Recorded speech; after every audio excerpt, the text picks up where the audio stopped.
Yes yes, thank you thank you. हां, दिलं ना. आता आपलं बरं जेवण चालू ब्रेकफास्ट नंतर जायचं सुद्धा. लाईव्ह झालं का? हो सर. प्रकाश सर, आता आपण लाईव्ह झालेलो आहे फेसबुक वरती. जानकरला म्हणा तुला जेवण करून विचारलं तर नाही माहिती. नितीन सुरू करा. म्हणजे काय नाही. सर आपण फेसबुक लाईव्ह आहे आता. तुम्ही प्लीज सरांचं इंट्रोडक्शन द्या आपल्या डेअरी फार्मर्सला, नंतर मग सरांकडे आपण जाऊया.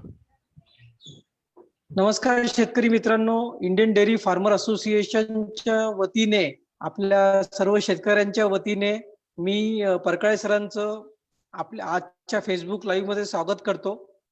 डॉक्टर धनंजय परकाळे सर सध्या देशामध्ये बर्ड फ्लू चे आउटब्रेक्स काही राज्यांमध्ये झालेले आहेत. ते गेले 3-4 दिवस झाले खूप बिझी आहेत. ते आता सुद्धा ऑफिसमध्येच बसले आहेत. त्यांनी आता 1 तास आपल्यासाठी काढलेला आहे. परकाळे सरांनी 1987 साली पशुसंवर्धन विभाग जॉईन केला.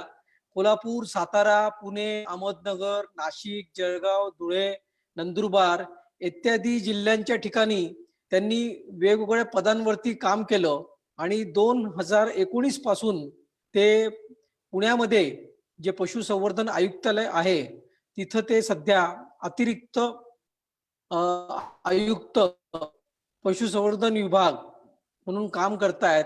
असं म्हणायला हरकत नाही की महाराष्ट्रातले नंबर 1 चे वेटरनरी डॉक्टर ते सध्या आहे आणि त्यांच्यावरती पूर्ण महाराष्ट्राच्या पशुसंवर्धन विभागाची जबाबदारी सध्या आहे. सरांनी खूप देशांमध्ये जाऊन ट्रेनिंग घेतलेली आहे. नेदरलँडची सरांना स्कॉलरशिप मिळाली होती. तिथं मॉडर्न डेअरी फार्म मॅनेजमेंट याच्याबद्दल सरांनी प्रशिक्षण घेतलेलं आहे. सरांना अमेरिकेची सुद्धा डेअरी जेनेटिक्स या विषयामध्ये स्कॉलरशिप मिळालेली आहे. IIM अहमदाबाद तसेच राष्ट्रीय स्तरावरील भरपूर संस्थांमध्ये जाऊन त्यांनी प्रशिक्षण घेतलेलं आहे, लेक्चर दिलेलं आहे. सेंट्रल गव्हर्नमेंट, आपले राज्याचे मंत्री, आपला मीडिया या सगळ्यांसोबत त्यांचा संवाद नेहमीच सुरू असतो. आज सरांना आपण विनंती केलेली आहे की गाई म्हशींमध्ये अनुवंशिक सुधार कार्यक्रम महाराष्ट्रात कसा सुरू आहे आणि येणाऱ्या काळात तो कसा होणार आहे, शेतकऱ्यांनी काय केलं पाहिजे आणि पशुसंवर्धन विभाग काय करणार आहे याबद्दल सर आज आपल्याला माहिती देतील. परकाळे सरांना विनंती करतो की त्यांनी आपलं संवाद सुरू करावा. नमस्कार सर्व शेतकरी बांधवांना, माझा नमस्कार. तसंच हे वर्ष आपल्यासाठी आनंदाचा आणि भरभराटीत जावं ह्या शुभेच्छा सर्वांना. वस्तुतः पाऊस बाहेर पडतोय, काही जिल्ह्यामध्ये पाऊस आल्यामुळं शेतकऱ्यांची बरीच नुकसान होत आहे आणि त्या पार्श्वभूमीवर आपण आजचा कार्यक्रम करत आहोत. परंतु आशा किंवा होप हे सोडून चालणार नाही. कितीही अवघड परिस्थिती आली तरी त्याच्यामध्ये तोंड देण्याचं जे काही सामर्थ्य आहे ते जर माणसाने आशा सोडली तर मात्र तो त्याला तोंड देऊ शकत नाही. त्यामुळे आपण आशा सोडता कामा नये आणि कायम त्यामध्ये जे काही आपण करत आहोत त्यामध्ये सुधारणा करण्यासाठी सतत प्रयत्नशील माणसांनी राहिलं तर यश आपल्याला नक्कीच मिळतं किंवा परिस्थितीमध्ये सुधारणा करता येते, परिस्थितीवर मात करता येते. हे आजपर्यंतच्या मानवजातीच्या अनुभवातनं वेळोवेळी दिसून आलेलं आहे. त्यामुळे त्या पार्श्वभूमीवर आपण आजच्या आपल्या विषयाला सुरुवात करूया. आपला आजचा विषय होता गाई म्हशीतील अनुवांशिक सुधारणा. परंतु ऐनवेळी मी थोडंसं त्या शीर्षकामध्ये थोडीशी सुधारणा अशी केली की उत्पादकता सुधारणा. कारण अनुवांशिक सुधारणा आपण कदाचित करू शकतो, परंतु उत्पादकता आणि अनुवांशिकता यामध्ये थोडासा फरक आहे.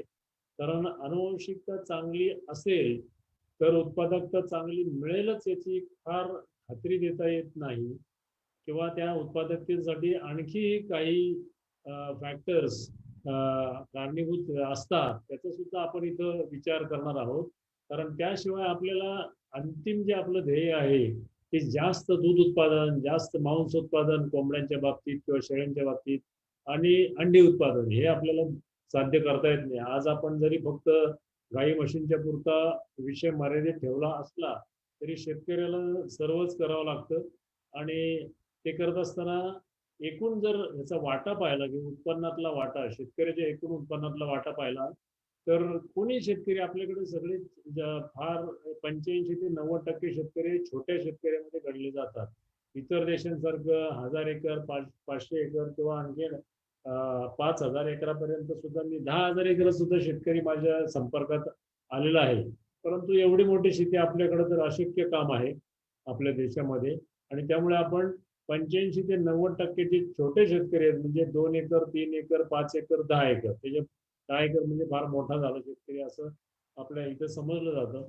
त्या शेतकऱ्यांना मग त्यांचं जे काही सस्टेनन्स आहे म्हणजे जे काही कुटुंब चालवायचं आहे किंवा उदरनिर्वाह चालवायचा आहे त्याकरता त्यांना शेती पण करावी लागते. जनावरं म्हणजे गाई म्हशी पण पाळाव्या लागतात, शेळ्या पण असतात त्याच्याकडे, आणि झालंच तर थोड्या कोंबड्या असतात किंवा एखादा पोल्ट्री फार्म सुद्धा आता कॉन्ट्रॅक्ट फार्मिंग मध्ये किंवा इतर स्वतःचा म्हणून पोल्ट्री फार्म सुद्धा ते चालवत असतात. तर अशा प्रकारे मिक्स्ड फार्मिंग किंवा कंपोजिट फार्मिंग ज्याला म्हणता येईल असं ते चालवत असतात. काही शेतकरी 50, 100, 200 कदाचित आमच्या पुण्यामध्ये 1200-1300 म्हशीवाले सुद्धा शेतकरी आहेत आणि तो त्यांचा मुख्य धंदा बनलेला आहे. परंतु तरी सुद्धा त्यांच्याकडे शेती आहेच. त्यामुळं आपल्याला एकूण विचार करायचा आहे आणि उत्पादकता म्हणजे उत्पन्न जास्त मिळवायचंय. एकूण उत्पन्नात दुधाच्या म्हणाल तर भारत जगामध्ये क्रमांक 1 वर आहे, सगळ्यांना माहिती आहे. अनेक वर्ष म्हणजे 1997 पासून आज 23 वर्ष झाली जगामध्ये भारत दुधाच्या उत्पादनामध्ये क्रमांक 1 वर आहे. परंतु कशाच्या जोरावर आपण क्रमांक 1 वर आहोत तर ते आपली संख्या म्हणजे 20 कोटी गायी आणि 10 कोटी म्हशी. आपले जगाची जी एकूण लोकसंख्या, एकूण ॲनिमल गाई म्हशींची संख्या आहे त्याच्या 20% आपल्याकडेच आहे. आणि 1/5 जगाचे जर असेल तर मग आपण एक नंबरला राहणारच. यामध्ये काही विशेष आपण केलंय असं म्हणता येणार नाही. तर उत्पादकता म्हणजे काय तर पर ॲनिमल म्हणजे प्रति जनावर जे काही दूध देण्याचं प्रमाण आहे ते जर आपण सुधारू शकलो तर आपला मोठा फायदा होणार आहे. काय म्हणतो सर? तर आपला मोठा फायदा होणार आहे आणि त्यासाठी आपण उत्पादकता सुधारण्याकडे आणि त्यासाठी जी अनुवांशिक सुधारणा करायची त्याचा विचार आपण आज करणार आहोत. तर पहिलं आपण एक ग्राफ पाहत आहोत. इथे सगळ्यांना हे दिसत आहे ना ग्राफ? सगळ्यांना ग्राफ दिसतोय ना? दिनेश, ऍक्च्युली हो सर दिसतोय हा. सर. तर हा ग्राफ बघा 1985-86 पासून तो 2017-18 पर्यंत आपल्या राज्यातले जे काही म्हशी आहेत, संकरित गायी आहेत आणि लाल रेषा जी आहे ती इंडिजिनस म्हणजे देशी किंवा नॉन डिस्क्रिप्ट गायी आहेत, यांच्या दूध देण्याचं प्रमाण दर्शवतो. आता आपण बघितलं तर संकरित गायी सर्वात वर आहेत. 1985-86 साली संकरित गाय ही साधारणपणे 5.12 एवढं लिटर दूध देत होती. ती आता 2017 मध्ये तिची उत्पादकता जी आहे प्रत्येक गायीची पर डे म्हणजे प्रतिदिन ती 9.1 किंवा 9.15च्या आसपास वर पोहोचलेली आहे. ती जर इंडिजिनस किंवा नॉन डिस्क्रिप्ट गायीची पाहिली तर 1 लिटरवरनं तिने प्रगती केली ते 2.25 लिटर पर्यंत तिने प्रगती केली. आणि म्हशीची पाहिली तर साधारणपणे 2.5 लिटर पासून ते 4च्या थोडंसं जास्त एवढी तिने प्रगती केलेली आहे. त्यामुळं ही जी उत्पादकता आहे आणि इतर देशांची तुलना जर करायची झाली आपल्याला तर साधारणपणे 1930 मध्ये होल्स्टीन फ्रिजियन जी गाय होती. आता होल्स्टीन फ्रिजियन गायीचा उगम जो आहे तो नेदरलँडमध्ये म्हणजे हॉलंड पूर्वीचं त्याच्यामध्ये फ्रिजलँड नावाचा एक पार्ट आहे. म्हणजे आपल्याकडे राज्य असतं तसं त्यांच्याकडे प्रॉव्हिन्स असतात. तर नॉर्दर्न प्रॉव्हिन्स त्यांचा फ्रिजलँड आहे आणि त्या फ्रिजलँड या प्रॉव्हिन्स मधली ती गाय म्हणून तिला फ्रिजियन गाय असं म्हटलं जायचं. आणि मग होल्स्टीन हे नाव कसं आलं तर ह्या गायीची उत्पादकता 1930 मध्ये साधारणपणे ही गाय एका वेतामध्ये 1300 लिटर म्हणजे 1380 लिटर दूध द्यायची. परंतु या गायीवर जे संशोधन झालं आणि अनुवांशिकतेची सुधारणा करण्यात आली ती सर्व अमेरिकेत झाली. तिथून त्या फ्रिजलँड मधून ती गाय अमेरिकन सायंटिस्टनी अमेरिकेत नेली आणि त्यावेळेला ती नेण्याकरता विमान नव्हतं त्यामुळे ती बोटीने नेण्यात आली जहाजाने. आणि त्या जहाजाने नेण्याकरता ती जर्मनीतल्या होल्स्टीन जे बंदर आहे तिथून ती नेण्यात आली आणि म्हणून हे होल्स्टीन हे नाव त्या फ्रिजियन गायीच्या पुढे ऍड झालं आणि होल्स्टीन फ्रिजियन असं या जातीला नाव देण्यात आलं. तर फ्रिजियन जातीपासून HF आपण ज्याला म्हणतो, जी आपल्या देशामध्ये खूप पॉप्युलर ब्रीड आहे, महाराष्ट्रात सुद्धा आहे, आपल्याकडे पाणी प्यायला नाही अशा ठिकाणी सुद्धा, दुष्काळग्रस्त भागात सुद्धा आपण HF गायी पाळतो. तर ती HF गाय अशी तयार झाली. 1930 मध्ये 1380 लिटर देणारी ही गाय साधारणपणे 1960 ते 70च्या काळामध्ये 4000 4500 लिटरवर पोहोचली एका वेतामध्ये.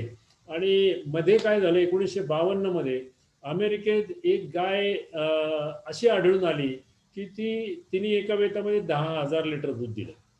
आणि ते 10,000 लिटर दूध दिल्यावर त्यावेळच्या गायींच्या सरासरी दूध उत्पादनाच्या मानाने ते फार जास्त होतं. आणि त्यामुळं त्या गायीची अमेरिकाभर ट्रकमध्ये घालून मिरवणूक काढण्यात आली आणि लोकांना दाखवण्यात आलं की बघा गाय किती दूध देऊ शकते. आणि मग त्या सायंटिस्टनी तिचा अभ्यास केला आणि तिचं जेनेटिक्स, तिचं जे काही हेरिडिटी, तिची पेडिग्री, ह्या सगळ्याचा अभ्यास करून त्या गायीपासून आणखीन तिचे मेल आणि फिमेल काव्ज यांचं पुढे ब्रीडिंग करता वापर करून त्यांनी इतर गायींच्या उत्पादनामध्ये हळूहळू सुधारणा करत ते गेले. आणि तेव्हापासून मग लोकांना दिसलं की गाय एवढी दूध देऊ शकते. कारण आपल्याला जर दिसलं नाही, आपण कंपॅरिझन म्हणजे तुलनाच करायची म्हटली तर माणूस 100 मीटर किती वेळात पळू शकतो, तर 10 सेकंदाच्या खाली पळूच शकत नाही, असं एक समज खूप वर्ष राहिला. आणि मग कॅल्विन स्मिथनी एका ऑलिम्पिकमध्ये ते 9.9 वर तो आला आणि तेव्हा कळालं की माणूस 10 सेकंदाच्या खाली सुद्धा येऊ शकतो. आणि मग तिथून पुढं मग बेन जॉन्सनचं आपल्याला उदाहरण माहित असेल की त्यांनी एकदम 9.78 वर आला सेकंद, परंतु त्याच्यात ते उत्तेजक द्रव्य त्यावेळेला त्याच्या रक्तामध्ये सापडल्यामुळे त्याचं ते मेडल काढून घेण्यात आलं. आणि मग नंतर कार्ल लेविस आला, त्यांनी पुन्हा आणखीन ते रेकॉर्ड 9.9 सेकंदाचं मोडलं. असं करत करत एव्होल्युशन किंवा प्रगती माणसात जशी झाली तसं गायीमध्ये सुद्धा करण्याचा चंग सायंटिस्टनी तो बांधला. आणि आज आपण पाहतो की होल्स्टीन फ्रिजियन गायीचं जे काही यील्ड आहे, ते यील्ड जे आहे ते साधारणतः म्हणजे आपल्या देशात जर सिमेन आणायचं म्हटलं होल्स्टीन फ्रिजियनचं तर 9,000 लिटर पर लॅक्टेशनच्या खाली आपल्याला सिमेन इम्पोर्ट करता येत नाही. याचं कारण असं की ऑर्डिनरीली आता 9,000 लिटर झालंय.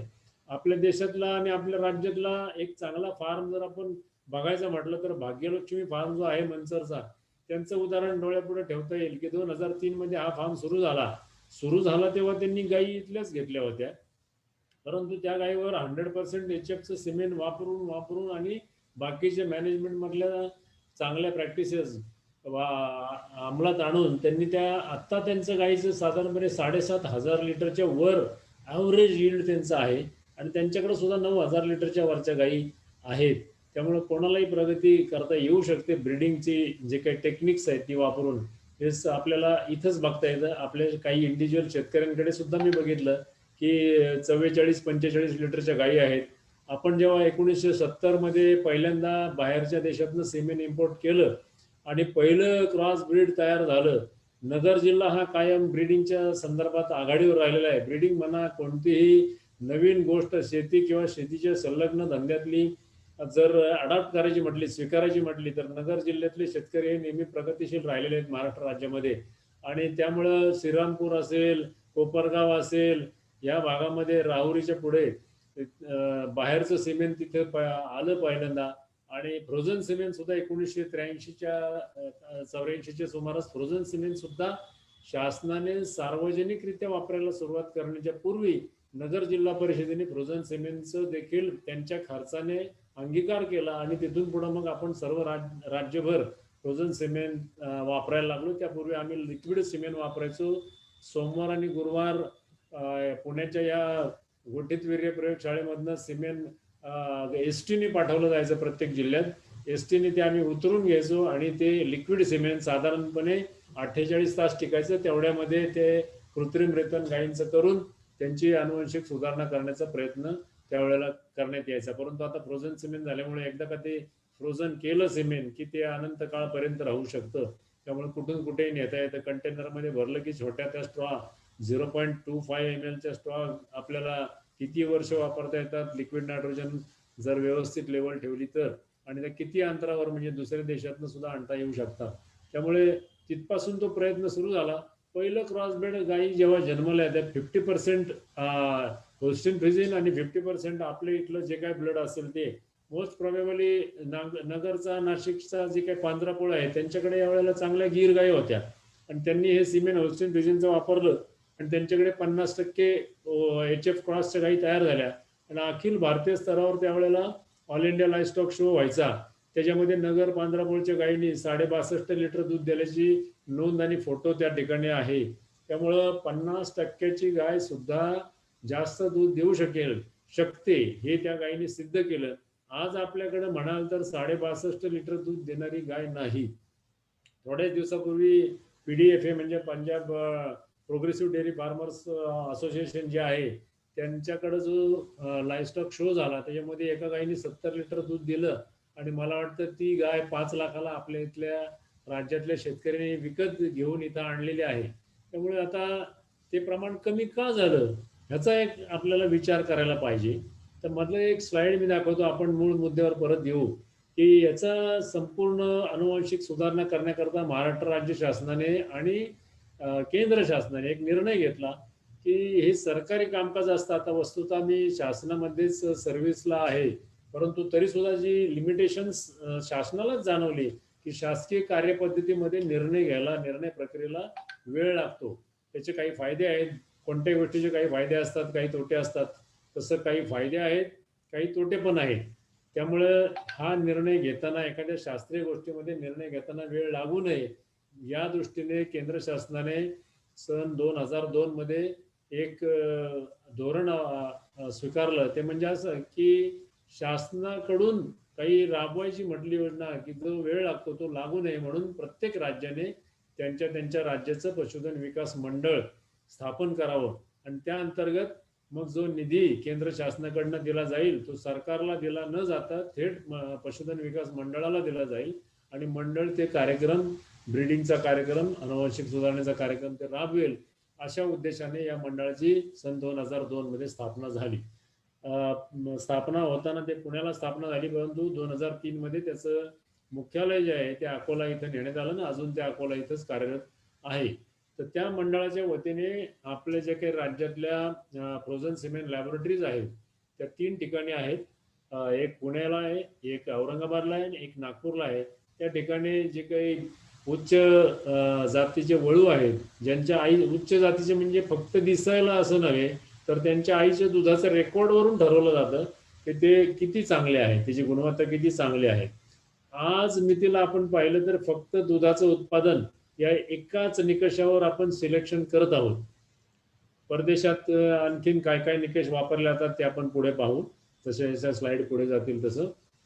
परंतु आपण दुधाचं उत्पादन हा एकमेव निकष लावला तर त्याच्यामध्ये सुद्धा दुधाचं प्रमाण हे त्याच्या आईच्या दुधाच्या वर अवलंबून आपण घेत आहोत. म्हणजे पेडिग्री सिलेक्शन ही जी काही पद्धत आहे ते मागचा परफॉर्मन्स म्हणजे आपण आजही मुलामुलींचे लग्न ठरवताना त्याच्या कुटुंबाचा इतिहास विचारात घेतो की बाई कुटुंब कसं आहे, प्रागतिक विचारांचं आहे, शिक्षणाचं प्रमाण काय आहे कुटुंबात, मुलींना वागणूक, घरच्या स्त्रियांना वागणूक कशी दिली जाते, समाजात काय स्थान आहे.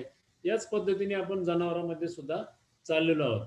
परंतु या ठिकाणी एक महत्वाचा घटक लक्षात घेतला पाहिजे की एखाद्या गायीमध्ये दूध देण्याचं प्रमाण खूप जास्त असलं तरी तिच्या वासरांमध्ये ते जे काही अनुवांशिक गुणधर्म आहेत ते सगळेच्या सगळे उतरण्याचं प्रमाण हे 10% ते 30% आहे. म्हणजे 70% ते 90% हे वासरामध्ये गुण आले असतीलच याची खात्री देता येत नाही. त्यामुळे चांगली गाय असेल दूध देणारी तर तिची कालवड किंवा तिचं जे काही खोंड झालेलं असेल तिला त्यामध्ये दूध देण्याचे गुण उतरलेलेच असतील असं काही सांगता येत नाही. जुळ्या झालेल्या वासरांमध्ये सुद्धा फरक आढळून येतो.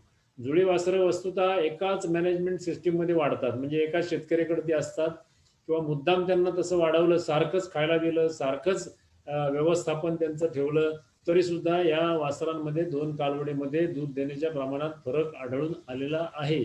शास्त्रीय दृष्ट्या याच्यावर अनेक हे झालेलं आहे विचार आणि त्याच्यावर संशोधन. त्यामुळे हे कायम लक्षात ठेवलं पाहिजे शेतकऱ्यांनी की अनुवंशिकता हा जो काही गुणधर्म आहे दूध देण्याच्या बाबतीतला, त्याचं पुढच्या पिढीत येण्याचं प्रमाण हे अत्यंत कमी आहे, 10 ते 30% आहे. आणि त्यामुळे त्याच्यावर तेवढाच विश्वास ठेवला पाहिजे.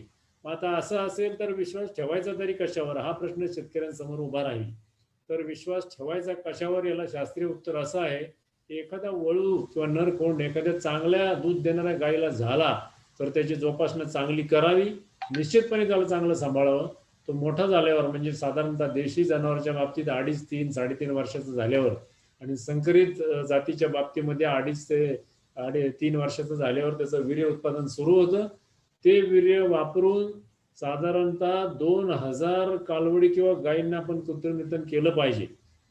आणि 2000 गायींना कृत्रिमनितन झाल्यानंतर त्याच्यातल्या किमान 66 किंवा 80 गायी ह्या गाभण होऊन त्यांच्या तेव्हा कालवडींचं दूध जेव्हा मोजलं जाईल, म्हणजे विचार करा आता एक चांगला नर खोंड तुमच्या इकडं गाय आहे 40 लिटर दूध देणारी आणि तिला चांगलं नर वासरू झालेलं आहे. आता तुम्ही विचार केला की माझ्या घरच्या गायींना पुढच्या पिढीच्या हे ब्रीडिंग करता मी वापरेल आणि त्यातनं माझ्याकडे खूप सुधारणा होईल, तर त्याची गॅरंटी किती आहे, 10 ते 30%. म्हणून अशी 4, 5, 10 वासरं ठेवली पाहिजेत. आणि मग प्रत्येकाचं जे काही वाढल्यानंतर सिमेन आहे ते प्रत्येक ठिकाणी 2000 गायींवर वापरलं पाहिजे. मग ते वळू मोठा व्हायला तुम्ही लक्षात घ्या 2.5 ते 3 वर्षाचा कालावधी लागतो. त्यानंतर तुम्ही ते सिमेंट वापरणार, ते वापरल्यावर गायी गाभण राहणार, गाभण राहिल्यावर ते विणार, त्याला साधारणतः 280 दिवस म्हणजे 9 महिने 9 दिवस लागतात. म्हणजे वर्ष आपलं संपलं, ती कालवड होणार 1 वर्षाने, म्हणजे पहिले 2.5 वर्ष वळू मोठा होण्याचे, 1 वर्ष ते गाय गाभण राहून वेण्याचे, 1 वेळा लावायला लागली 2 वेळा लावायला लागली तर पहिले 2 महिने असे जातात, म्हणून 1 वर्ष पकडले सरासरी. आणि त्याच्यानंतर मग 3.5 वर्षानंतर ती कालवड हळूहळू मोठी होणार, ती गाभण राहणार. म्हणजे साधारणतः खूप चांगली जोपासना केली तर हल्ली संकरित कालवडी एक 13, 14, 15 महिन्यात सुद्धा माझ्यात येतात आणि म्हणून त्या 24 महिन्याच्या वयाला त्या वेतात. पण 2 वर्षात कालवड वेणे हे खूप चांगलं समजलं जातं, त्याची मॅनेजमेंट खूप चांगली आहे असं समजलं जातं. आपल्याकडे हेच वय साधारणपणे 2.5 ते 4 वर्षापर्यंत, आपण साधारणपणे 3 वर्ष धरलं तर 3 वर्षामध्ये म्हणजे पहिली 3.5 वर्ष, पुन्हा ही 3 वर्ष मोठे होऊन कालवड वेळायला म्हणजे 6.5 वर्ष गेली. आता त्या कालवडीत वेल्यानंतर त्याचं दूध मोजायचंय, म्हणजे पुढचे साधारणपणे 8-9 महिने ते आपल्याला दूध मोजायचे, म्हणजे 7.5 वर्ष, 7.25 ते 7.5 वर्ष आपली गेलेली आहे. आणि मग त्या वेळेला आपल्याला कळणार की मी ज्या वळूचं सिमेंट वापरलं ते किती चांगलं आहे, किंवा त्या वळूमध्ये त्याच्या आईपासून जे काही दूध देण्याचे गुणधर्म आलेच चांगले का नाही आले चांगले. कारण 2000 मधले 2000 जेव्हा आर्टिफिशियल इन्सेमिनेशन कृत्रिमरित्याने केली जातात तेव्हा साधारणपणे पहिल्या वेळेला गाभण राहण्याचं प्रमाण जे आहे ते आपलं 40% आहे कन्सेप्शन रेट. म्हणजे 2000च्या 40% म्हणजे 800 गायी गाभण राहतील, दुसऱ्या वेळेला आणखीन 40% उरलेल्या असल्या म्हणजे 1200 ज्या राहतील त्याच्यातल्या 40%, म्हणजे साधारणपणे 1248 480 गाभण राहतील. असं करत करत ते पुढे जाईल. परंतु आपण पहिल्याच 800 गायी धरल्या तर त्या 800 गायींना जी वासरं होतील ती 400 मेल होतील, 400 फिमेल होतील, म्हणजे त्या कालवडी 400 त्यातली 10% मरतूक आपण गृहीत धरली तर 400 मधले 360 कालवडी असतील. आणि त्या 360 मधलं रेकॉर्ड किपिंग किती करतील शेतकरी, हा खरा कळीचा प्रश्न इथं आहे. रेकॉर्ड जर तुम्ही ठेवलं नाही कालवडीचे जन्मापासून तर त्याचा काही उपयोग नाही, कारण पुढे जाऊन अंदाजे सांगून उपयोग नाही. दिला असेल 2000 लिटर याला काहीच अर्थ उरत नाही. कारण माझी गाय जेव्हा 30 लिटर दूध देते दिवसाला तेव्हा ती लॅक्टेशन मध्ये म्हणजे एका वेतात किती दूध देते याचं मोजणी करा तुम्ही, मग तुम्हाला कळेल की आपण पुढे जाऊन एक ग्राफ पाहू, त्याच्यामध्ये आपण निश्चितपणे सांगू शकू की किती दूध देऊ शकेल. तर आता मी एवढंच सांगतो. तर या उद्देशाने हे महाराष्ट्र पशुधन विकास मंडळ स्थापन झालं. याच्या 3 ठिकाणी लॅबोरेटरी आहेत आणि या लॅबोरेटरीमध्ये जे वळू ठेवण्यात येतात त्यांना वळू पुरवण्याकरता म्हणजे नर वासरं पुरवण्याकरता 7 फार्म्स आहेत आमचे राज्यामध्ये, वेगवेगळ्या ठिकाणी वेगवेगळ्या जातीचे. त्या 7 फार्म मधून ते नर वासरं होतात, त्यांच्या आईचं दूध उत्पादनाची नोंद ठेवण्यात येते. आता केंद्र सरकारने निकष निश्चित केलेत की इंडिजिनस करता म्हणजे देशी जाती करता कमीत कमी 2400 लिटर त्याचं दूध पाहिजे, तरच ते ठेवता येईल. आता याला अपवाद म्हणजे ड्राफ्ट पर्पज ब्रीड, म्हणजे शेती कामासाठी किंवा ओढकामासाठी जे काही ब्रीड्स वापरले जातात त्याच्यामध्ये खिलार येतं, नंतर तुमचं हल्लीकर येतं, आपल्याकडचं लाल कांदारी येतं, त्याच्यानंतर देवणी हे ड्युअल पर्पज मानलं जातं. परंतु हे जे ब्रीड्स आहे यांना काही दुधाचा निकष लावण्यात अर्थ नाही, कारण खिलारचं जे दूध आहे ते त्याच्या वासरालाच पुरेल का नाही हे सांगता येत नाही. त्यामुळं त्याचं आपण निकष त्याला लावलेलं नाही केंद्र सरकारने. परंतु इतर ज्या जाती आहेत त्यामध्ये गीर आहे, सायवाल आहे, थारपारकर आहे, रेड सिंधिया आहे, कांकरेज आहे, याला निकष लावलेले आहेत. आणि त्यामुळं त्यांना 2400 लिटर मिनिमम आणि 3000 लिटर बेस्ट लॅक्टेशन 3000 लिटर पाहिजे. म्हणजे सरासरी 2400 पाहिजे. ती जी 3 वेत झाली तर त्याची सरासरी 2400 आली पाहिजे प्रत्येक वेताची, आणि त्यातलं एखादा वेत हे 3000 लिटरच्या पुढे दूध दिलेलं असलं पाहिजे तिने. अशी जर गाय असेल तर तिचाच नर वासरू आपल्याला अशा प्रकारे वीर्य उत्पादनाकरता वापरता येतं. अशा पद्धतीने त्यांनी नॉर्म सेट केलेत आणि संकरित जनावरच्या बाबतीत हे 6000 लिटर पर्यंत जातं. त्यामुळे ते जे केंद्र शासनाचे निकष आहेत ते अत्यंत कडक केलेले आहेत. प्रत्येक जे देशामधलं फ्रोझन सिमेंट लॅबोरेटरी आहे, सिमेंट जिथं तयार केलं जातं, ते आता सिमेंट मॅनेजमेंट सिस्टीम या सॉफ्टवेअरने जोडलेलं आहे. प्रत्येक वळूची त्या क्रमांकाने नोंद केलेली आहे. त्यामुळे प्रत्येक वेळेला दर आठवड्याला आम्ही 2दा सिमेंट त्याचा गोळा करतो. ते सिमेंटची नोंद, संपूर्ण नोंद, म्हणजे किती सिमेंट दिलं, कोणत्या तारखेला दिलं, कोणत्या वळूने दिलं, त्याचं जात काय, सिमेंटची मोटिलिटी कशी आहे, त्याच्यानंतर त्याची फ्रिझेबिलिटी कशी आहे, फ्रीजिंग नंतर थॉईंग झाल्यानंतर पोस्ट थॉ मोटिलिटी कशी आहे, हे सगळं रेकॉर्ड आहे ते ऑनलाईन त्या वेळेला केंद्र शासनाला मिळत असतं. आणि त्याच्यामध्ये त्याचं इव्हॅल्युएशन चालतं. आणि त्या इव्हॅल्युएशन नंतर 1 महिन्यानंतर ते सांगतात की आता या वळूचं सिमेंट फील्डमध्ये म्हणजे शेतकऱ्यांना कृत्रिमरितनाकरता वापरायला द्यायला काही हरकत नाही. अशा पद्धतीने हे कार्य आता बरंच नियंत्रित पद्धतीने करण्यात येत आहे. परंतु काही अजून आपल्याकडं अशी पण काही सिमेंट स्टेशन्स आहेत की त्यांनी स्वतःची नोंद अजून या पद्धतीने करून गेलेली नाही. त्यांना आम्ही आत्ताच गेल्या महिन्यात नोटिसा दिल्यात की तुम्ही तुमच्याकडे असलेल्या प्रत्येक वळूची नोंद आणि प्रत्येक जे वीर्य उत्पादन होईल त्याची नोंद याच्यामध्ये करून घेणं आवश्यक आहे. अन्यथा तुमचं जे सिमेंट स्टेशन आहे ते तुम्हाला बंद करावं लागेल. शेतकऱ्याला तुम्हाला जे वीर्य मात्रा आहेत ते देता येणार नाहीत. किंमत हा एकच निकष शेतकऱ्यांनी कधीच वापरता कामा नये. सिमेंटची किंमत ही असून काय जास्त असणार आहे. ते इम्पोर्ट केलं तरी सुद्धा तुम्हाला साधारणपणे $5 पुढे किंमत जात नाही. $5 म्हणजे ₹350. आणि जे आपण सिमेंट वापरतो ऑर्डिनरी ते ₹20 मिळतंय. त्यामुळं ₹20 का कमी प्रतीच्या सिमेंटला आणखीन ₹5 लोक सिमेंट विकतात. परंतु ₹5 आणि ₹20 यामध्ये केवळ ₹15 तुम्ही वाचवता. परंतु त्याच्यामधून अनेक रोग गायीला होण्याची शक्यता आहे. सेक्शुअली ट्रान्समिटेड डिसीजेस ते एकदा का एका गायीला झालं की गोठाभर ते पसरण्याची दाट शक्यता आहे. मी स्वतः असे अनेक गोठे पाहिलेले आहेत की ते एका गायीला किंवा म्हशीला झालं आणि त्यानंतर ते संपूर्ण 4, 5, 6 गायी ज्या आहेत त्या गोठ्यात त्या झाल्या, रोगग्रस्त झाल्या. त्याच्यामुळं असं जे काही सेविंग आपण करतो असं वाटतं ₹10-15 ते अत्यंत चुकीचं आहे. आपल्याकडचे शेतकरी याबाबत कदाचित अनभिज्ञ असण्याची फार दाट शक्यता मला वाटते. कारण जे कृत्रिमरितन करतात ते डॉक्टर करतात आणि मग ते डॉक्टर सिमेंट कुठलं घेतात हे त्याचं डॉक्टरांनाच फक्त त्याची माहिती असते. परंतु माझी शेतकऱ्यांना अशी विनंती आहे की कृत्रिमरितन झाल्यानंतर कोणतं सिमेंट वापरलं त्याची जी रेत मात्रा किंवा फ्रोझन सिमेंटची स्ट्रॉ असते ती मोकळी स्ट्रॉ शेतकऱ्यांनी मागितली पाहिजे आणि ती जपून ठेवली पाहिजे. त्यायोगे त्या शेतकऱ्याला त्याच्यावर जे प्रिंट मारलेली आहे त्याच्यावरून कळतं की सिमेंट स्ट्रॉ कधी निर्माण झाली आहे, कुठल्या सिमेंट स्टेशनला निर्माण झाली आहे आणि ते कोणत्या जातीची आहे हे संपूर्ण डिटेल त्यामध्ये असतात. काही काळामागे आम्हाला असे हे आलं निदर्शनास आलं की हे प्रिंटिंग सुद्धा बोगस चालतंय. म्हणजे चांगल्या नामांकित ज्यांचं सिमेंट आहे, फॉर एक्झाम्पल NDDB असेल, आपल्या राज्यामध्ये बायप हे अत्यंत नामांकित संस्था आहे सिमेंट प्रोड्यूस करणारी. 3 शासनाच्या लॅबोरेटरीज आहेत. त्यानंतर आता राहुरीला NDDBने आणखीन एक सिमेंट स्टेशन लॉन्च केलेलं आहे. असं चितळेंचं भिलवडीला आहे. असं नामांकित 6 संस्था असताना आपल्याला 15 रुपये वाचवायला किंवा 20 रुपये वाचवायला का खालच्या ग्रेडचं सिमेंट घ्यावंसं वाटतं, हे शेतकऱ्यांनी स्वतः ठरवायचं आहे. आणि अजिबात ह्या 6 सिमेंट लॅब सोडून अजून जर रजिस्टर कोणी करून घेतलं असलं तर त्यांचं पण घ्यायला हरकत नाही.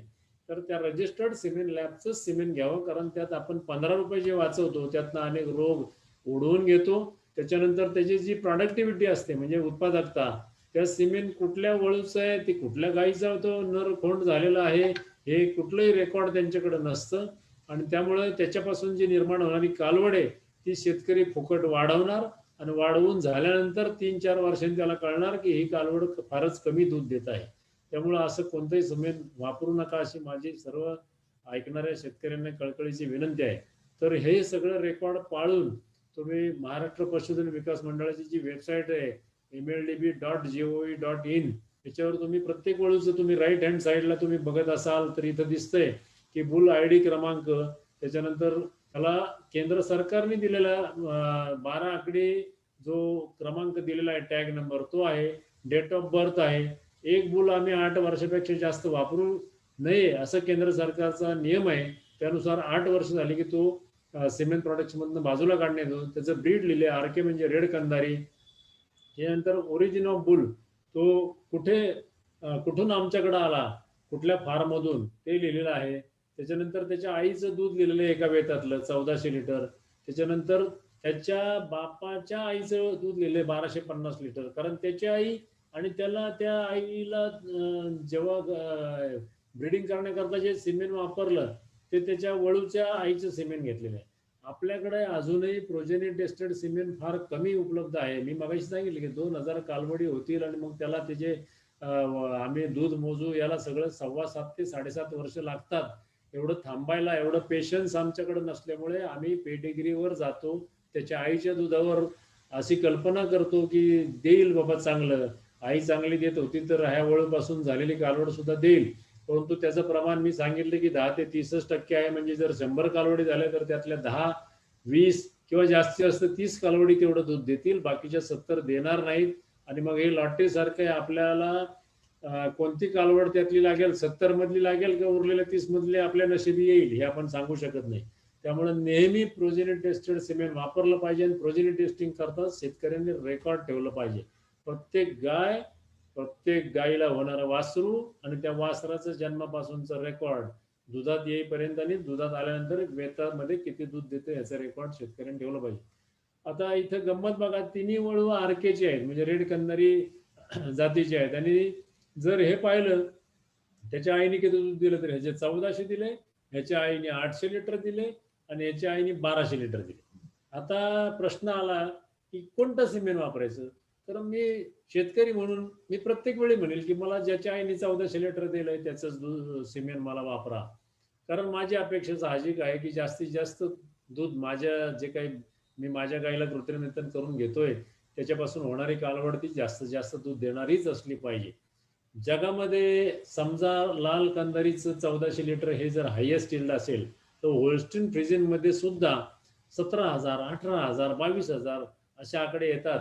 तर 22,000च सगळ्या जगातले शेतकरी मागतील. आणि होल्स्टीन फ्रिजियनची संख्या जगामध्ये एवढीच आहे की सगळ्यांनी जर त्या एका वळूचं सिमेंट वापरायचं म्हटलं तर ते सगळ्यांना कधीच मिळू शकणार नाही.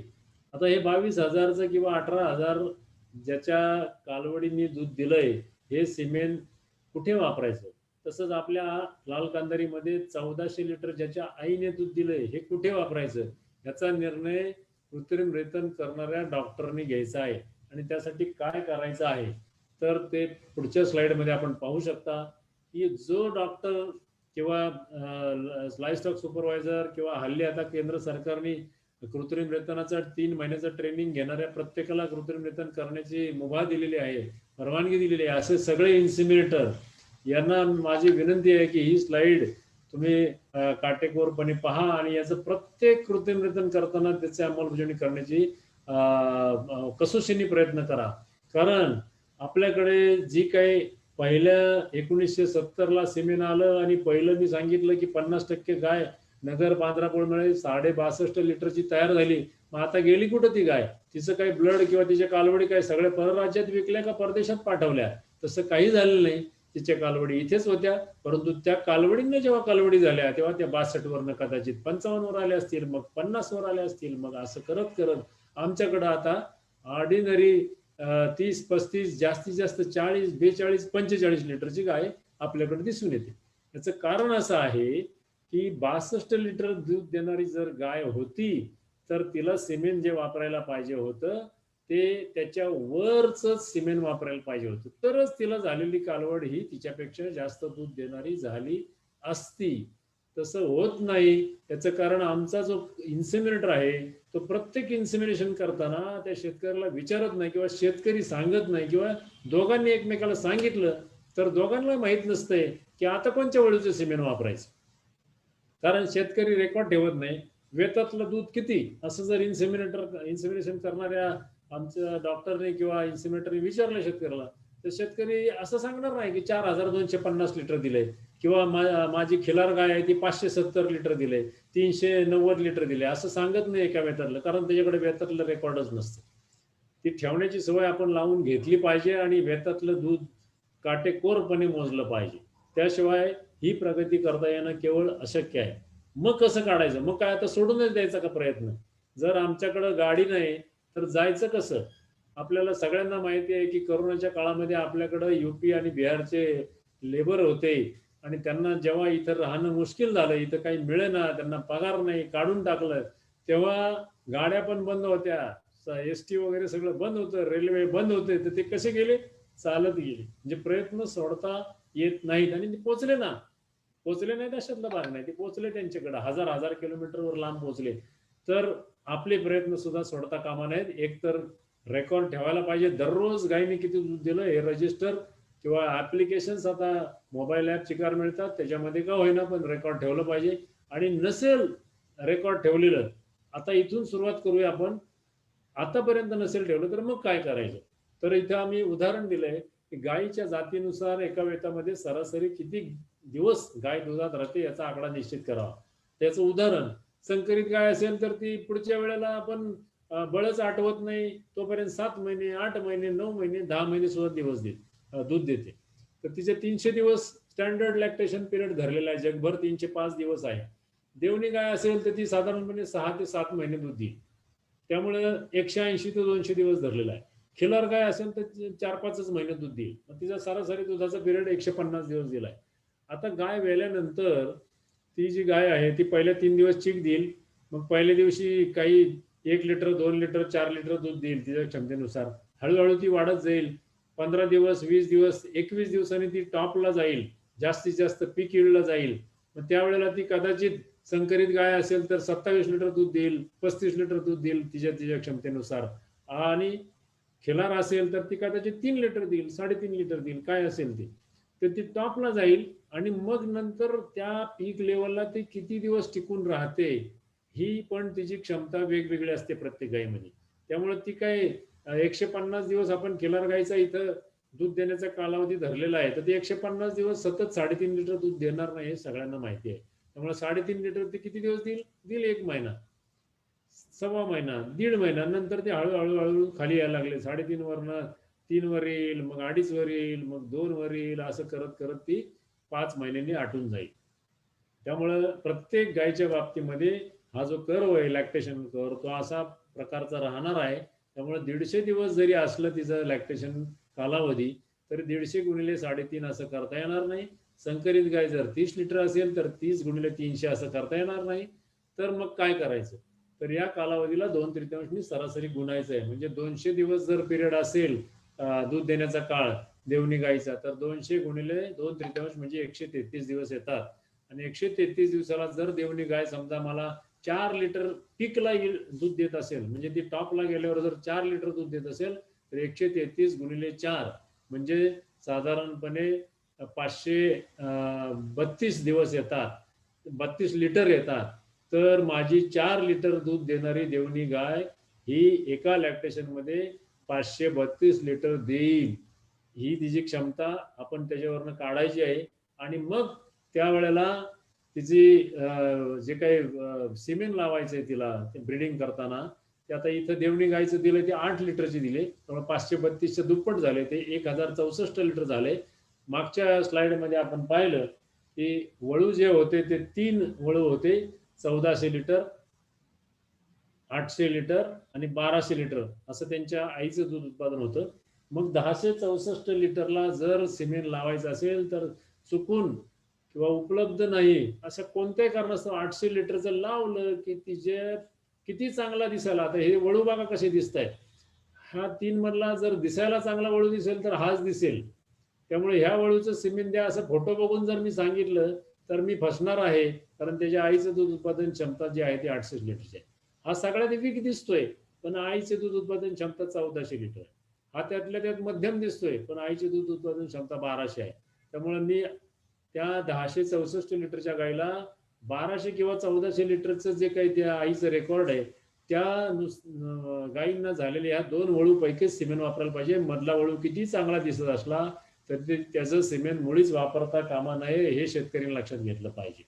आणि शेतकऱ्यांनी म्हणण्यापेक्षा डॉक्टरनी, इन्सिमिनेशन करणाऱ्यांनी लक्षात घेतलं पाहिजे, तर पुढचं जे काही कालवड होणार आहे ते चांगलं होईल. आता समजा 1200 लिटरचं हे झालं, सिमेंट वापरलं त्या वळूचं, तर 1064 आणि 1200 असं ॲव्हरेज काढता येणार नाही.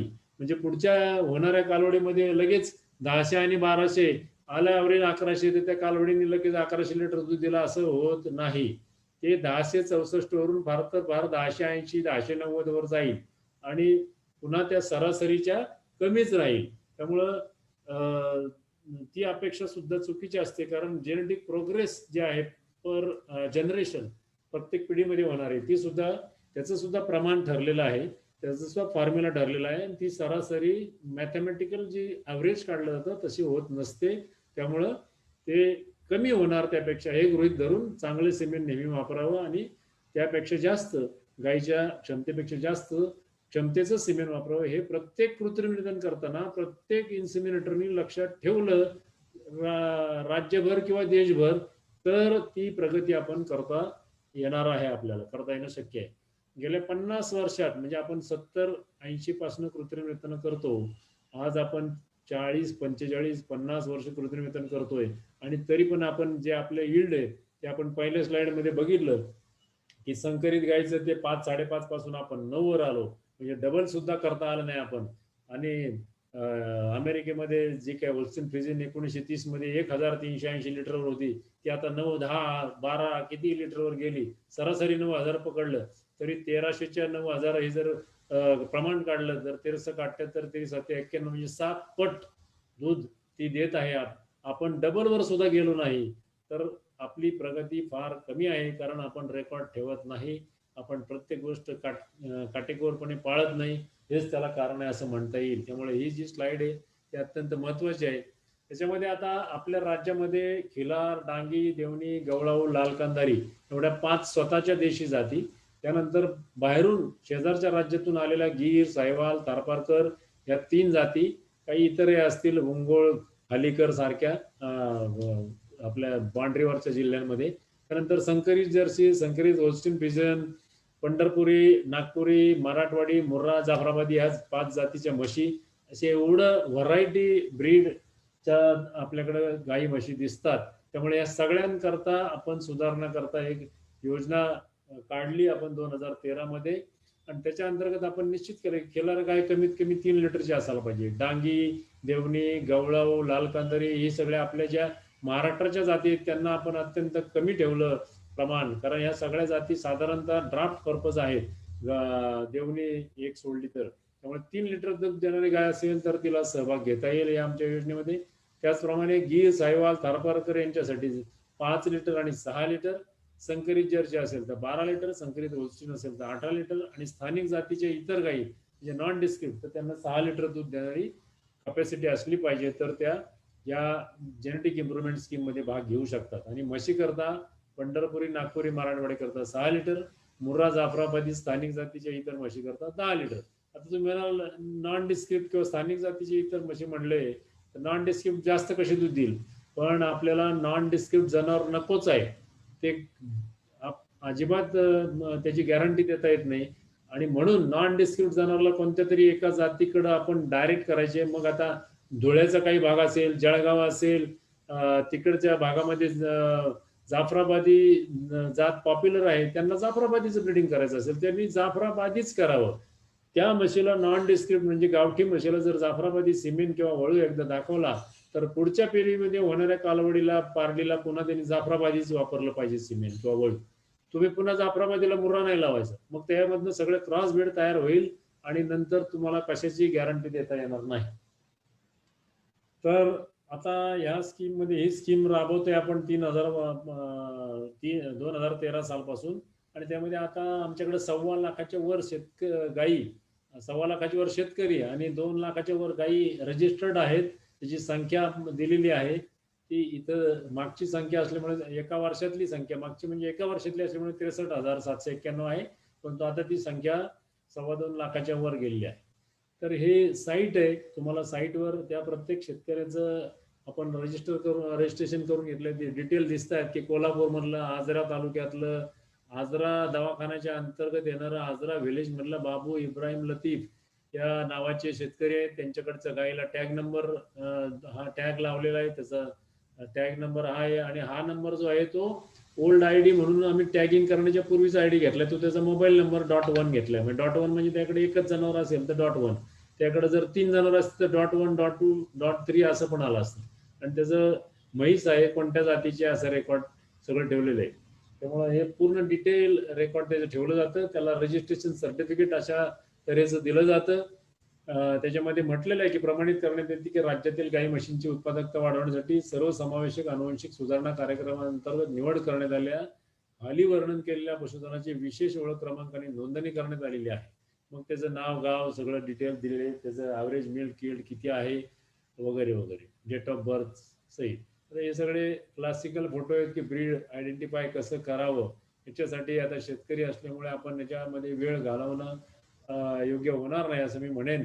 परंतु तरी सुद्धा शेतकऱ्यांनी प्रत्येक जातीचं जे काही गुणवैशिष्ट्य आहेत ती त्याचनुसारच जनावर सिलेक्ट केलं पाहिजे आणि तेच आपल्याकडे पाळलं पाहिजे.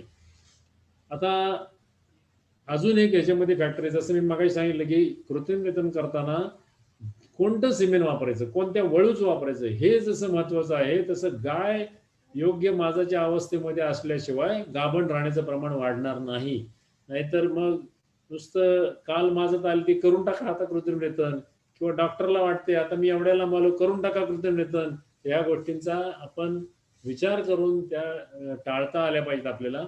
मग याला कसं ओळखायचं, तर माझाच्या वेळेला जो काही डिस्चार्ज किंवा सोट किंवा बळस हा जो गायीच्या योनी मार्गातनं पडतो तो एका स्लाइडवर घ्यायचा आहे आणि स्लाइडवर घेऊन त्याला फक्त कव्हर स्लिप टाकून हे साध्या यंत्रामध्ये ज्याचं नाव क्रिस्टोस्कोप आहे त्याच्यामध्ये तो पाहायचा आहे. आम्ही आमच्या बऱ्याच दवाखान्यांना हे क्रिस्टोस्कोप दिलेले आहेत आणि याची किंमत ऑर्डिनरी 500-600 रुपयाला मिळते. 500-600 रुपये आपण कशातही खर्च करत असतो. शेतकऱ्याने जरी घेतलं विकत तरी सुद्धा त्याला ह्याचा खूप फायदा होईल, कारण एक गाय एकदा उलटली आणि 21 दिवसावर पुढच्या वेळेला लावायची वेळ आली की शेतकरी साधारणपणे 2,500 ते 3,000 रुपयाला खड्ड्यात जात असतो. कारण 21 दिवस गायीला सांभाळायचं, कारण शेवटचे 21 दिवस असतात तेव्हा गाय आटलेली असते, त्याला फुकट खायला घालावं लागतं. त्यामुळे 21 दिवसाचं खायला घालायचा खर्च काढा रोज 150 ते 200 रुपयाने, म्हणजे मग तुम्हाला लक्षात येईल की आपण किती बचत करतोय का नुकसान करून घेतोय. त्यामुळे हे यंत्र इतकं उपयोगाचं आहे आणि साधं आहे. त्याच्या खाली जेव्हा आपण स्लाइडवर तो बळस घेतो, डिस्चार्ज घेतो आणि कव्हर स्लिप टाकतो तेव्हा काय दिसतं, तर अशा तऱ्हेचं स्ट्रक्चर दिसतं. आता ही एक फांदी आहे, ह्या फांदीला ही एक फांदी फुटलेली आहे आणि काही ठिकाणी ह्या फांदीला इथे बघा ही एक मेन फांदी, ही आडवी फांदी आणि त्या फांदीला आणखीन ही फांदी फुटलेली आहे. म्हणजे असं टर्शरी ब्रांचिंग जेव्हा दिसेल तेव्हा गायीला कृत्रिम वेतन करण्याची योग्य वेळ आहे असं समजावं. तर गाय माजाला सुरुवात झाल्यापासून 12 ते 18 तासामध्ये ही योग्य वेळ नेहमी असते. पण तरी सुद्धा गीर जात असेल, काही संकरित जनावर आहेत ती 3-3, 4-4 दिवस माजात राहतात, तर शेतकऱ्यांनी पहिल्या दिवशीपासून असं बळस जो आहे सोट जो आहे तो स्लाइडवर घेऊन पाहायला पाहिजे. म्हणजे त्याच्या लक्षात येईल की ही आपली ही जी गाय आहे ती दुसऱ्या दिवशी ह्या अवस्थेला येते का तिसऱ्या दिवशी येते का पहिल्याच दिवशी येते. म्हशीमध्ये अत्यंत कमी वेळ असतो माज, त्यावेळेला सुद्धा म्हैस केव्हा लावायची हे यावरून लक्षात येईल. माझं आल्या आल्या सुरुवात करायची, तिने सोट गाळला की पहिल्या दिवसापासून हे तपासायला सुरुवात करायची आणि मग मार्किंग करून ठेवायची की माझी आमकी नंबरची किंवा नावाची म्हैस किंवा गाय दुसऱ्या दिवशी, तिसऱ्या दिवशी, पहिल्या दिवशी कधी लावल्यावर जास्त शक्यता आहे. तर त्यामुळे हे काळजी शेतकरी घ्यायची. आता ह्या योजनेमध्ये आम्ही भरपूर सोयी केल्या होत्या, परंतु काही कारणाने ते SMS आणि ह्या सोयी चालल्या नाहीत. त्यामुळे हे आपण टाळून पुढे जाऊया, जेणेकरून आपल्याला त्याचा फायदा घेता येईल. म्हणजे फार अगदी गाय गाभण राहिली तर काय SMS पाठवायचा, डॉक्टरनी काय पाठवायचा, शेतकऱ्यांनी काय पाठवायचा, हे सगळं या योजनेमध्ये आहे. परंतु ते ऑपरेशन मध्ये नसल्यामुळे आता शेतकऱ्यांनी फार त्यावेळेला कंपनीने, मोबाईल कंपनीने काय केलं की हे कमर्शियल SMS असल्यामुळे त्याच्यावर 5-5 रुपये चार्ज लावायला सुरुवात केली आणि मग शेतकऱ्यांनी त्याला प्रतिसाद दिला नाही, त्यामुळे ते बंद पडलं. परंतु तरी सुद्धा आमच्याकडे आता अशा पद्धतीचा रेकॉर्ड तयार झालेला आहे. आणि आपण लॅक्टेशन कर्व बद्दल बोलत होतो. आता ही बघा, ही गाय व्याले 15 दिवस झाले, 45व्या दिवशी ती गाय पीक यील्डला गेली आणि मग कशी खाली आली बघा. 60व्या दिवशी ती 17 वरनं 14 आली, 14 वरनं अजून 15 दिवस ती कंटिन्यू राहिली 14 वर, तिथून एकदम खाली आली, 15 दिवसात ती 9 लिटरवर आली. आजारी पडली असेल कदाचित, किंवा माझावर आली असेल, किंवा काही झालं असेल, ती पुन्हा त्यांनी कसं तरी करून 11 लिटरवर घालवली. पण ती हळूहळू ती पुन्हा जसे दिवस जातील तशी पुढे खाली येणार आहे, निश्चित आहे. त्यामुळे पीकचं यील्ड आणि त्याची एकूण क्षमता हे 2/3 तिचा कालावधी आपण प्रत्येक ब्रीडचा काढला पाहिजे, त्याला 2/3 गुणलं पाहिजे आणि मग तिची क्षमता काढून तिचं जे काही सिमेंट वापरायचं ते ठरवलं पाहिजे. एवढी काळजी घेतली पाहिजे. आता ह्या काळजी घेऊन केलेल्या कृत्रिमरित्याद्वारे जर तुमच्या दारामध्ये कालवड जन्मली तर जन्मलेल्या कालवडीचं नीट संगोपन केलं पाहिजे.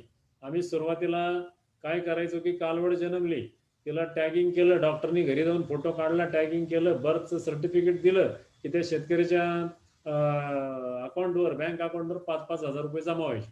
परंतु नंतर आम्हाला असं लक्षात आलंय की 3 महिन्यांनी जेव्हा बघितलं तेव्हा ते 5,000 रुपये देऊन सुद्धा कालवडीचं संगोपन नीट केलेलं नाही, त्याला दूध नीट पाजलेलं नाही. त्यामुळे ती कालवड एवढी चांगल्या जातीची निर्माण झाली, परंतु तिचं संगोपन नीट न केल्यामुळे तिचं पोट डबरं झालेलं आहे, जंत झालेले आहे, तिला गोचिड आहे. त्यामुळे ते 5,000 रुपये दुसरीकडेच वापरले गेले असं आमच्या लक्षात आलं. त्यामुळे आम्ही आता त्याला ते नियम बदलून 6 महिन्याच्या नंतर तिचं वजन घेणार आणि प्रत्येक जातीचं वजन इथं दर्शवलंय.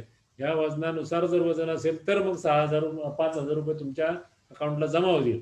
आता वजन कसं घ्यायचं?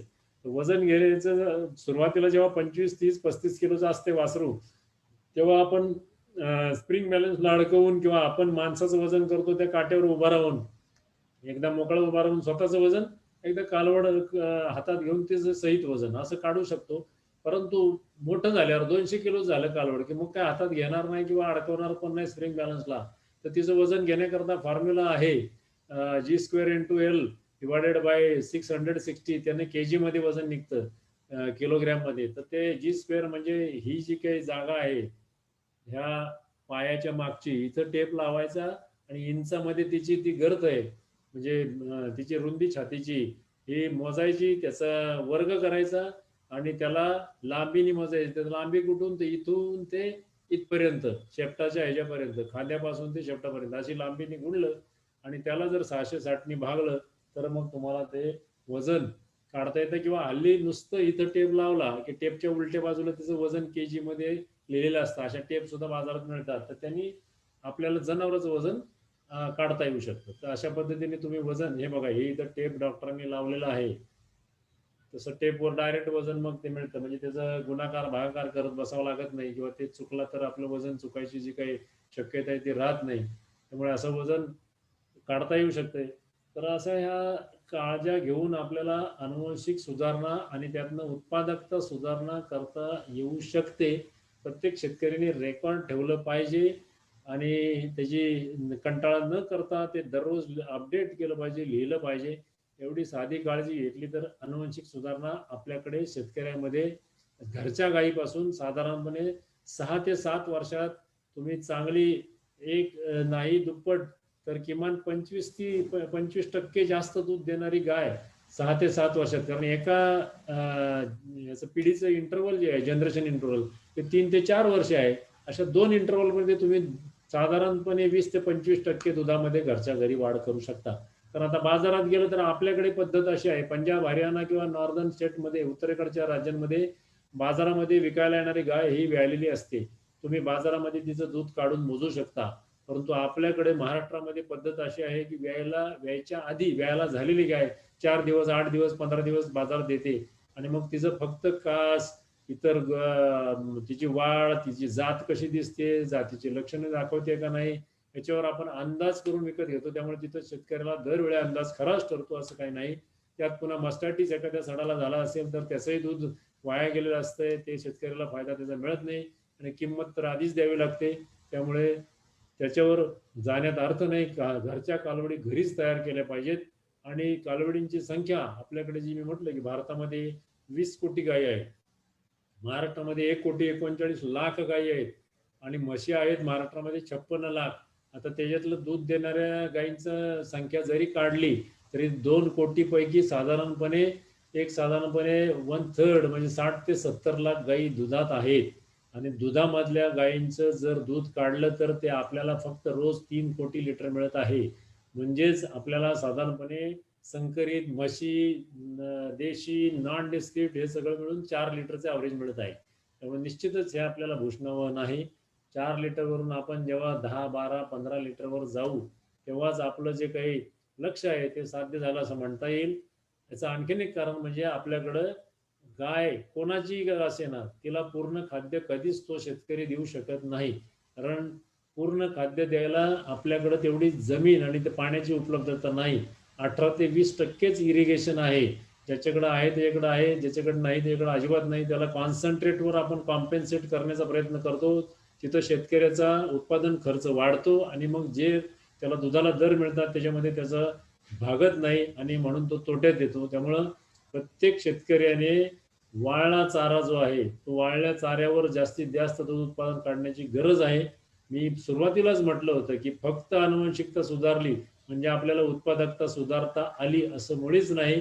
आनुवंशिकता हा एक फॅक्टर आहे. त्याच्यामध्ये त्याचा रोल जो आहे, चांगलं जनावर आणलं जातीवंत तर आपल्याला चांगलं दूध मिळण्याची शक्यता किती आहे तर ती पुन्हा 30-40% आहे. मग उरलेली 60-70% कशावर आहे तर मी तिची किती चांगली व्यवस्था बाळगतो, किती त्याला चांगलं खायला घालतो. चांगलं म्हणजे दिसायला किंवा नुसतं चांगलं तऱ्हेचं खायला घालतो असं नव्हे तर त्याचे न्यूट्रिशनल व्हॅल्यू किती आहे, तिला काय पाहिजे, मी काय देतोय. आता काही शेतकऱ्यांकडे उदाहरणार्थ सांगायचं जर तर बारामती तालुक्याचा दुष्काळग्रस्त भाग किंवा पारनेरचा भाग, कर्जत, जामखेड यांच्याकडे वाळल्या चाऱ्याशिवाय कॉन्सन्ट्रेट शिवाय काहीच नाहीये. हिरवं फार कमी आहे तरी सुद्धा तिथली जनावर चांगलं दूध देतात. याचं कारण ड्राय मॅटर. कारण जनावरांचं जे काही पोषण आहे ते सगळं त्याच्या पोटात ड्राय मॅटर किती जातो याचं वर अवलंबून आहे. आणि म्हणून तिकडे कडबा चांगला असल्यामुळे त्याच्या पोटात ड्राय मॅटर चांगला जातो आणि म्हणून ते जनावर चांगलं दूध देतात. त्याच्या जोडीला कॉन्सन्ट्रेट सुद्धा चांगलं देतात ते शेतकरी 8-8, 10-10 किलो. आणि म्हणून तिथली जनावरं चांगले दूध देतात. तेच ज्या भागात ऊस खूप आहे, इरिगेशन आहे, तिथली जनावर पाहिली तर ॲव्हरेज 15, 17, 20च्या पुढे जात नाही. ॲव्हरेज 15-17 लिटरच दूध देतात संकरित चांगले 100% सिमेंट वापरून सुद्धा. गैरसमजूत आहे आपली की 100% HFचं सिमेंट वापरल्यावर आपलं दूध उत्पादन नक्की वाढणार, ही आपली गैरसमजूत आहे. मी तुम्हाला मगाशी कोणतं सिमेंट वापरायचं याबद्दल विस्तृत माहिती दिलेली आहे. त्याचबरोबर टक्केवारीवर नुसतं जाता कामा नये. कारण पहिली गाय आपली 50%ची 62 लिटर दूध देत होती, हे कायम डोक्यात ठेवलं पाहिजे. टक्केवारीवर दूध अवलंबून नाही. त्याच्या आईनी त्याच्या कालवडीने किती दूध दिलं ह्याच्यावरच दूध अवलंबून आहे, वळूच्या आईने. त्यामुळे हे पण गणित डोक्यात ठेवलं पाहिजे. हे जर सगळं आपण व्यवस्थितरित्या साध्या साध्या गोष्टी जर नीट लक्षात ठेवल्या आणि प्रत्येक वेळी कृत्रिम रेतन करताना कसं करतोय ह्याच्याकडे सुद्धा लक्ष ठेवलं, कृत्रिम रेतन कसे करावे याच्यावर माझा वेगळा आणखीन एक कार्यक्रम आहे, तो सुद्धा मी बारकाईने मग त्यावेळेला दाखवू शकतो. आता घडलेली एक घटना आहे एवढ्यात 1-2 महिन्यात. एका आपल्या डॉक्टरच्या घरीच आमच्या स्वतःच्या गायी होत्या. स्वतः जोपर्यंत डॉक्टर कृत्रिम रेतन करीत होता तोपर्यंत गाय 1 किंवा 2 कृत्रिम रेतनात गाभण राहायची. त्यांची बदली झाल्यानंतर त्यांच्या गायी 4-4, 6-6 कृत्रिम रेतनाने जेव्हा गाभण राहीनाशा झाल्या तर त्यांनी चौकशी केली की सिमेंट कुठलं वापरता.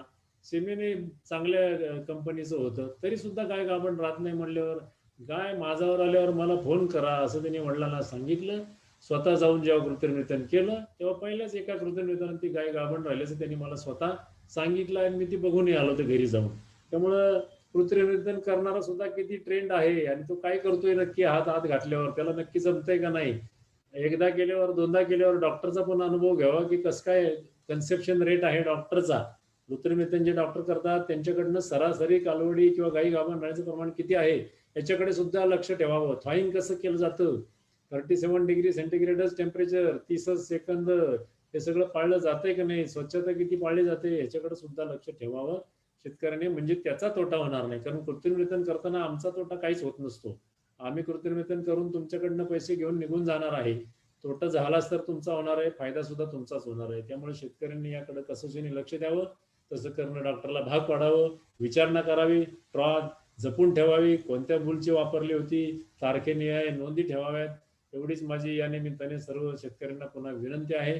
आमच्या वेबसाईटला महाराष्ट्र पशुधन विकास मंडळाच्या सर्व बुल, त्याची वळूनच्या आईने किती दूध दिलंय वगैरे सगळी माहिती तुम्हाला मी दाखवली, जशी तुम्ही कधी बघू शकता. आता आमच्याकडे रिसेंटली म्हणजे मागच्या महिन्यामध्ये जर्मनीवरून 100% HF चे बुल्स आयात केलेले आहेत, ते सुद्धा उपलब्ध आहेत. सायवालचे देशामध्ये ज्याची चांगली गणना होते असं 3800 लिटर दूध एका वेतात दिलेल्या गायीपासून झालेले बुल आमच्याकडे सायवालचे सुद्धा आहेत. पंढरपुरीवर आम्ही विशेष लक्ष दिलेलं आहे. पंढरपुरी म्हशीचा फार्म पुण्यामध्ये चिंचवडमध्ये डांगे चौकात आम्ही काढलाय, त्याचं सुद्धा आम्ही नोंदी ठेवायला सुरुवात केली. त्याच्यामध्ये पंढरपुरी म्हशी सुद्धा 14 ते 16 लिटर दूध देत असलेले आढळून आलेले आहेत. त्यामुळे म्हैस पाळताना सुद्धा शेतकऱ्यांनी विचार करावा, जाफराबादी एवढी मोठी म्हैस पाळायची, तिला खायला घालायला आपलं जमतंय का नाही. मुर्रा म्हैस 1.25 लाखाची आणायची दिल्लीवरनं विकत, हरियाणातनं विकत, तिला तेवढं खायला घालू शकतोय का नाही आपण. त्यापेक्षा सोलापूरमध्ये तयार होणारी पंढरपुरी म्हैस तिचे निम्मच खाती आहे आणि दूध साधारणपणे जर 10 लिटरच्या आसपास 11 लिटर 12 लिटर जरी देत असली तर फार चांगलं ते म्हणावं लागेल. कारण 44 डिग्री सेंटीग्रेडमध्ये सोलापूरमध्ये ती म्हैस तेवढं दूध तिने दिलेलं असतं आणि ती आपल्या जवळच्या प्रदेशातली आहे. त्यामुळे ती अडॅप्टेशन म्हणजे लवकर समरस आपल्या वातावरणाशी ती होणार आहे. त्यामुळे या सर्व गोष्टींचा शेतकऱ्यांनी विचार करावा अशी माझी या कार्यक्रमाच्या निमित्ताने माझी सर्व शेतकऱ्यांना विनंती आहे. आणखीन कोणाचे काही प्रश्न असले तर ते जरूर विचारावेत, म्हणजे त्यांना मला उत्तरं देता येऊ शकतील. हो सर, हो.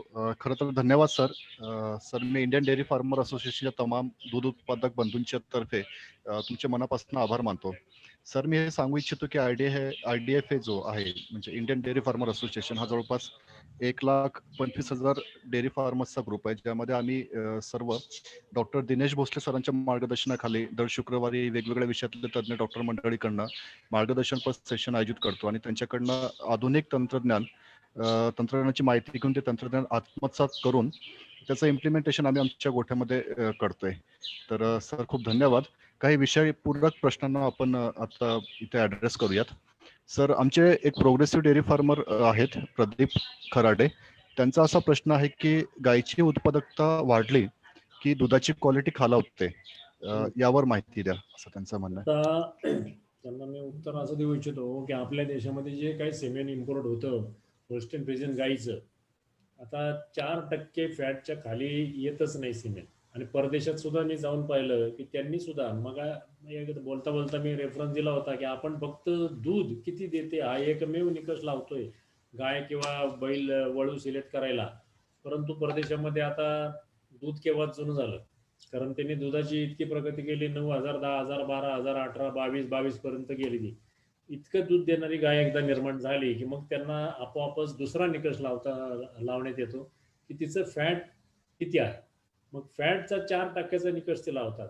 त्याच्यानंतर तिसरा निकष लावतात की ठीक आहे पहिल्या वेतात एवढं दूध दिलं, दुसऱ्या वेतात एवढं दिलं, आता ते किती लॅक्टेशन एका तिच्या जीवनामध्ये 10 लॅक्टेशन कंप्लीट करते का नाही असा निकष लावतात. त्याच्यानंतर मग तिचं चौथा निकष लावतात की ती आजारी किती वेळा पडते, कोणकोणते आजार होतात, मग तिचे खूप म्हणजे खुरं कशी आहे. कारण होल्स्टीन फ्रिजियनमध्ये खुरं सॉफ्ट असण्याचा विकार आहे.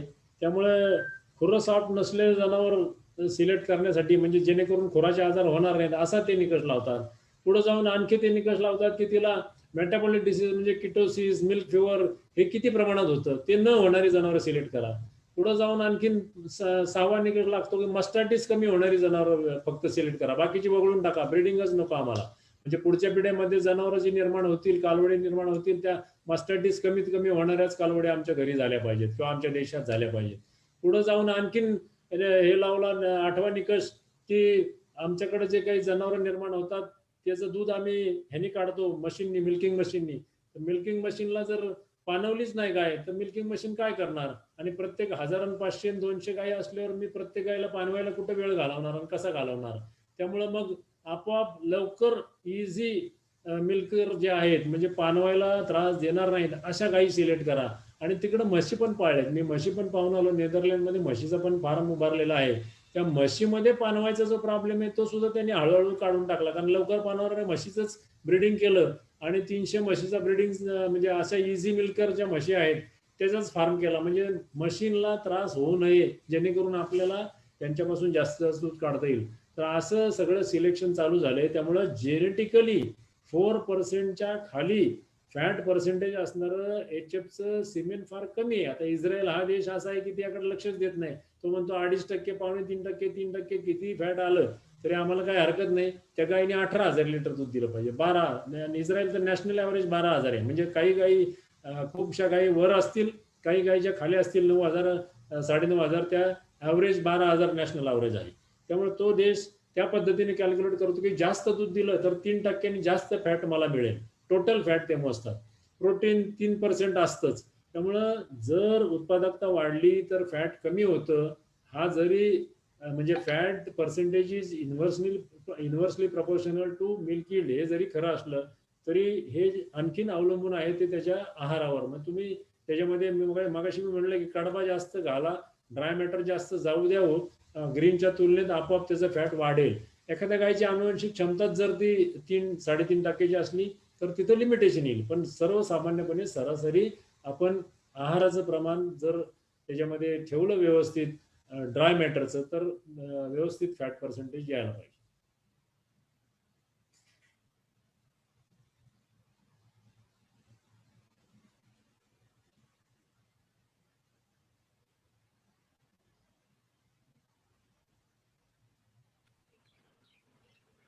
सर तुमचा आवाज येत नाही.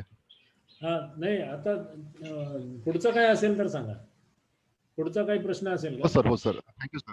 हो हो, एक आहे सर प्रश्न.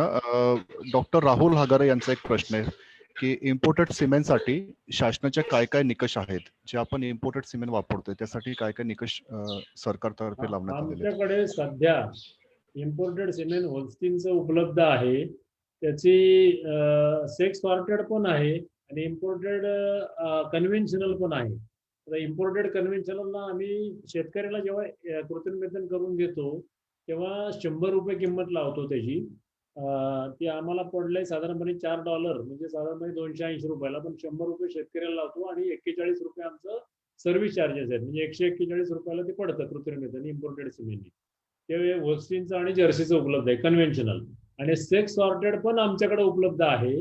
सेक्स सॉर्टेडची किंमत आता साधारणपणे बाजारामध्ये 1200 रुपये वगैरे पडते. ती आपण शेतकऱ्याला सबसिडी देऊन 450 रुपयाला देतो आणि 450 रुपये प्लस 41 रुपीज सर्व्हिस चार्जेस, असं करून 491 रुपयाला सेक्स सॉर्टेडचं कृत्रिम शेतकऱ्याला पडू शकतो. ज्या शेतकऱ्यांना 100चा फार्म आहे, 50चा फार्म आहे, त्याला समजा 100 डोस पाहिजेत तर 450 रुपये गुणिले 100 एवढ्या याला आम्ही ते डोसेस तुम्हाला घेऊन घ्यायचे असते. हा, हॅलो हॅलो, बोला सर, बोला. काही टेक्निकल हा नाही, 450 रुपयाला आम्ही इश्यू येतात. मी जास्त वेळ न घालवतो डॉक्टर दिनेश भोसले सरांना. सेक्स सॉर्टेडचे तर आम्ही 450 रुपयाला त्याला सध्या द्यायला तयार आहोत.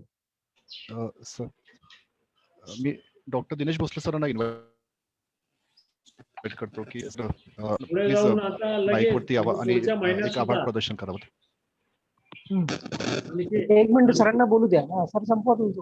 हा, आणखी पुढच्या महिन्यात आम्ही तुम्हाला ह्याच्यापेक्षा एखाद्या वेळेस स्वस्त देऊ शकू. फक्त दूध संघ जे आहे किंवा दूध डेअऱ्या, एखाद्या गावातली दूध डेअरी, फॉर एक्झाम्पल आता मी नारायणगाव परिसरात होतो त्या ठिकाणी राजुरी दूध डेअरी जी आहे ती अत्यंत सधन, सक्षम चांगला कारभार असणारी दूध डेअरी आहे. भारतामध्ये मला वाटतं पंतप्रधानांच्या हस्ते तिला एक नंबरचं बक्षीस पण दिलेलं आहे.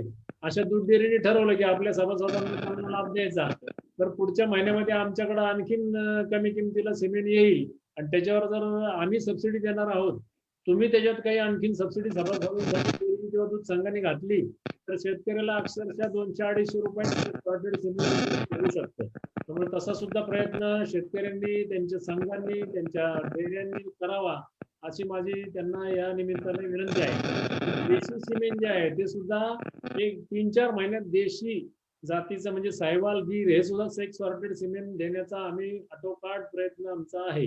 त्यामुळे लवकरच ते सुद्धा आम्ही उपलब्ध करून देऊ.